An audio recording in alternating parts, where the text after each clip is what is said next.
Jina litasoma Dex Insurance. Big Chao. Kabaisa. Niaje maniga. Babylon Bees. Hongera kwanza, nimesikia ni mtu mbaya sana shuleni ulikuwa. Tanzania wane ile majisikiani. Mnikumbusha mbali sana hizi zangu. Harry Sami ilikuwa namba 1. Shule wanajua walosoma nao. So shule jina lilikuwa nasoma Harry Sami. Harry Sami Rajab. Gerezani pale nimesoma. Nilikuwa nachukua namba 1 pale. Wow. Jina langu lipo kwenye historia ya wanafunzi ambao walikuwa na vipaji maalum pale. Mimi nilimaliza University of Dar es Salaam. Bachelor of Arts in Journalism. Okay. Shahada ya heshima with honors. Hongera sana, mimi sikufika huko bahati mbaya.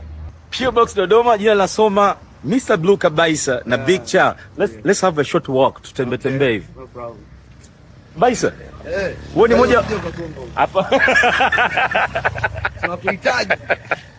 Wewe ni moja celeb ambao you're just comfortable, you live your life. Unaweza kaapia mtaani afu una noma. Sina noma. Nimeishi maisha yote kama inavyosemekana, kwa inavyosema kwamba babangu ni familia bora, ila mamangu kwenye maisha chini. Kwa hiyo nilikuwa nikienda kwa baba naenda kama mtoto wa kishua, nikienda kwa mama Swahilini. Wow. Kwa hiyo nimeishi kote. Cocktail moja balance sana. Kwa baba Posta, kwa mama Kariakoo,